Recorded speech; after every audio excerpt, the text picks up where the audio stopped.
শীতার্ত লোকদের জন্য বস্ত্র বিতরণ করে থাকি। গত 15 ডেজ আগেও আমরা এই কাজটি শুরু করেছি। আজ আমরা দ্বিতীয় পর্যায়ে আছি।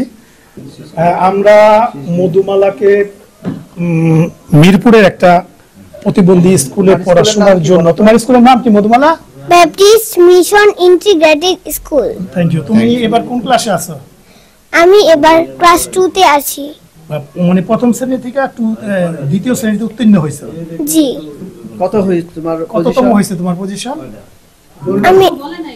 আমি এখনো বলতে পারি না।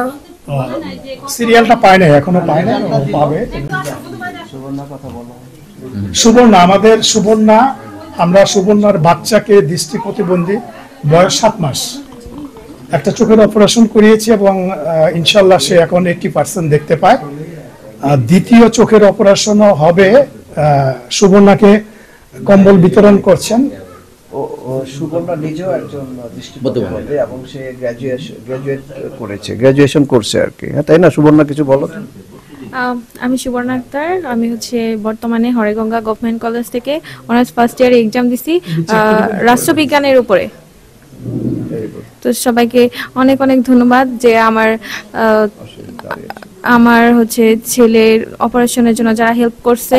তো সেটা আমার সারা জীবন মনে থাকবে, যাদের জন্য আমার ছেলে আজকে পৃথিবী সবকিছু দেখতে পাচ্ছে। আর দেলোয়ার স্যার তো আমাদেরকে খুঁজে খুঁজে হেল্প করছে। উনি আমাদেরকে আলমগীর স্যার, ইকরাম স্যার, ওনাদেরকে চিনতেও, ওনার কারণে আসলে আমরা চিনতে পারছি। তো স্যার শুধু আমাদেরকে টাকা পয়সা দিয়ে হেল্প করে না, আলমগীর স্যার আমাকে বুদ্ধি দিয়ে হেল্প করে, তারপরে সবকিছুতে অনেক ইন্সপায়ার করে। তো আপনাদের সবাইকে, স্যারদের সহ আপনাদের সবাইকে অসংখ্য ধন্যবাদ।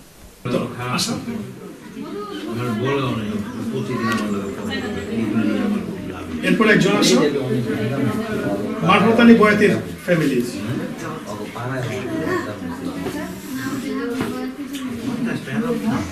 তোমার নাম কি? তুমিও তো চোখে দেখো না, পড়াশোনা করতেছো? ফারুক আসবে। ফারুক, তোমার ছেলেটা কোথায়?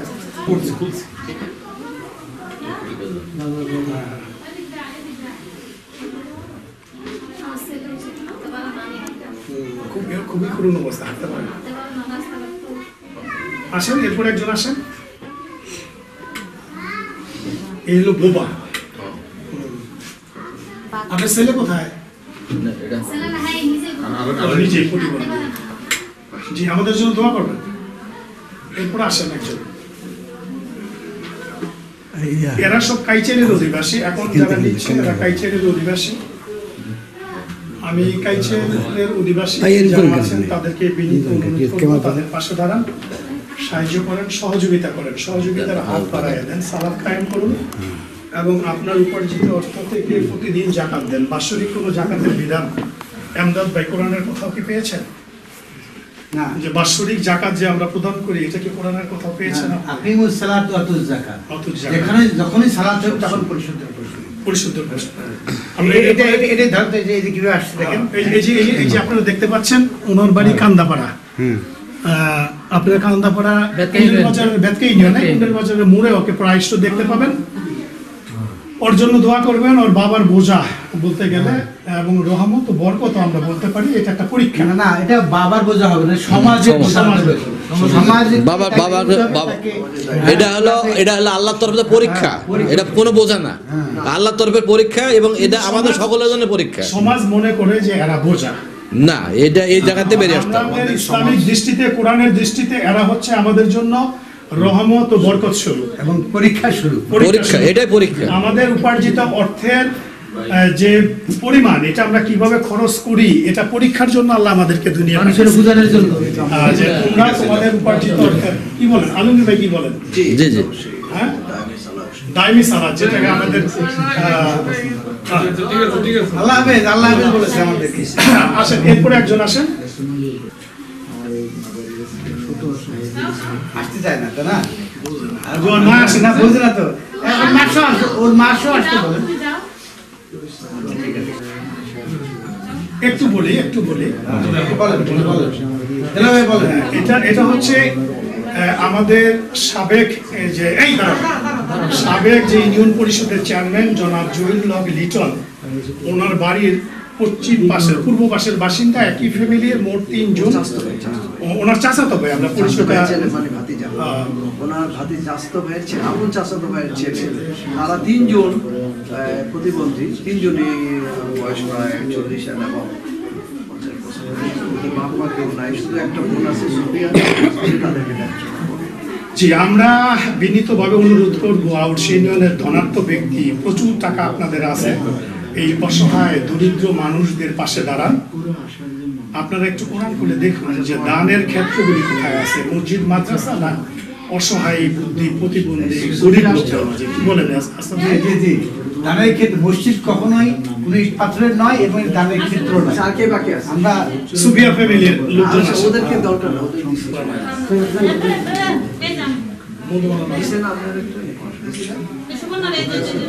আচ্ছা, তাহলে ই করেন, শেষ করেন। আমরা দেখতেছি আছে, আর তুমি বড় বড় মানে কোটি কোটি টাকা পাবো। আর ভাই গুড় গুড়ে কাম বাবিলো টাকা যে এভাবে প্রত্যেকটা গ্রামে বা প্রত্যেকটা এরিয়াতে যে সমস্ত অসহায় মানুষ আছে তাদের পাশে কিভাবে দাঁড়ানো যায়। আমরা ব্যক্তিগতভাবে আমাদের নিজস্ব উদ্যোগে আমরা করি, কিন্তু ওনারা যেটা করতেছে এটা আমার কাছে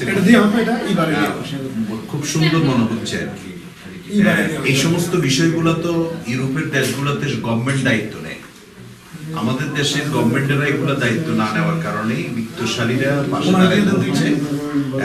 কিন্তু এটা মূলত উচিত হচ্ছে গভর্নমেন্ট, যেমন একটা সিটি কর্পোরেশন, একটা ইউনিয়ন পরিষদ, এরা খুঁজে খুঁজে বের করবে তার ইউনিয়নে কতজন বিকলাঙ্গ লোক আছে, অসহায় লোক আছে, শিক্ষা পাচ্ছে না, অর্থনৈতিকভাবে দরিদ্রতার সীমায় খুব নিচে বসবাস করতেছে, এদেরকে খুঁজে বের করে এদের তালিকা তৈরি করে এদেরকে সহযোগিতা করে গভর্নমেন্ট থেকে।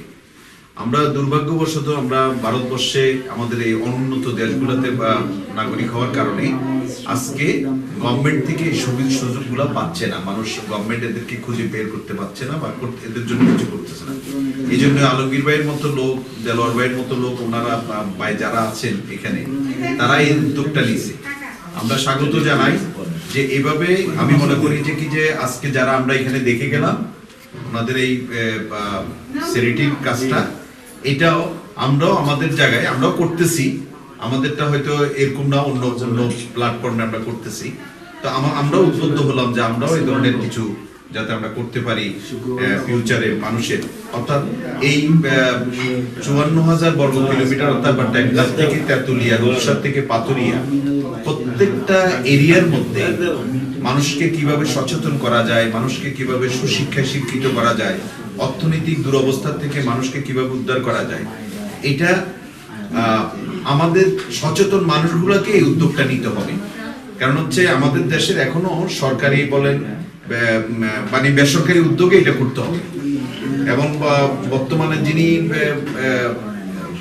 অন্তর্বর্তীকালীন সরকারের প্রধান আছেন, উনি এই দেশের সবচেয়ে বেশি অসহায় মানুষকে সাহায্য করছেন। বৈষম্য বিরোধী, হ্যাঁ, বৈষম্য বিরোধী। আপনারা জানেন কিনা জানি না, ডক্টর ইউনূসের একটা নিজের নামে বাংলাদেশে একটা গাড়ি নাই, নিজের নামে একটা বাড়ি নাই, নিজের নামে এক টুকরা জমি নাই। আপনারা জানেন কিনা আমি জানি না, এটাই সত্য। কারণ হচ্ছে উনি এই মানবতা, মানবিকতার সর্বোচ্চ লেভেলে, যদি এই দেশের মানুষ যদি ওনাকে একটা লং টাইম যদি সাস্টেইন করার মতো বাংলাদেশের মানে যে দায়িত্বে আছে এই দায়িত্বে থাকার সুযোগ দেয়, এই বাংলাদেশের আমূল পরিবর্তন হয়ে যাবে, কল্পনাই করা যাবে না। বৈষম্য কমে যাবে কিনা? বৈষম্য কমে যাবে, আপনার একেবারে আমূল পরিবর্তন হয়ে যাবে। ছোট বড়, ধনী দরিদ্র, ধর্ম বর্ণ নির্বিশেষে প্রত্যেকটা মানুষের সমান অধিকারের ক্ষেত্রে কেউ কোনো মানে আপনার কোনো বৈষম্য থাকতে পারবে না। ওয়ামসাহু, হ্যাঁ, ওয়ামসাহু বিরুসিকুম ওয়া আরজুলাকুম ইলাল কাবাইন। রাইট। ধনী শ্রেণীর লোক এবং গরিব শ্রেণীর লোক এক লেভেলে নিয়ে আসতে হবে, একসাথে খেতে হবে। আজকে যে খিচুড়ি রান্না করছে, আমরা সবাই একই খিচুড়ি খেয়েছি, একই পানি। সোশ্যাল ওয়ার্কটা করতেছে, এই ওয়ার্কের সাথে আমরাও কিভাবে যুক্ত হতে পারি, আমরা দূরের থেকে হোক বা আমাদের নিজস্ব এরিয়াতে হোক, আমরা যাতে কিছু করতে পারি সেই চেষ্টা আমরা করবো।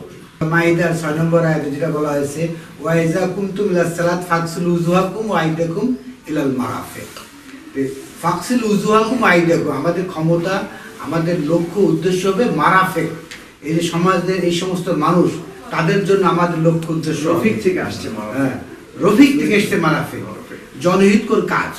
ওয়ামসাহু বিরুসিকুম ওয়া আরজুলাকুম ইলাল কাবাইন, এবং এই যে একই সমকক্ষতা আনতে হবে কাকে, যারা উপরের লেভেল লোক আর যারা নিচের লেভেল লোক, এদেরকে একই মর্যাদায় কাবাইন একই লেভেলে আনতে হবে। এটাই হলো প্রকৃত সালাত। সুপ্রিয় দর্শক শ্রোতা, আমরা একটা ছোট্ট পরিসরে আপনাদেরকে দেখালাম। এর মানে এই নয় যে আমরা এটা দিয়ে জনগণকে উদ্বুদ্ধ করছি, নিজেকে শো করছি না। উদ্বুদ্ধ করার জন্য এই কথাগুলো বলা হয়েছে। সুপ্রিয় দর্শক, এতক্ষণ যারা ধৈর্য ধরে আমাদের এই ভিডিও দেখলেন, সবাইকে ধন্যবাদ। আলহামদুলিল্লাহি রাব্বিল আলামিন।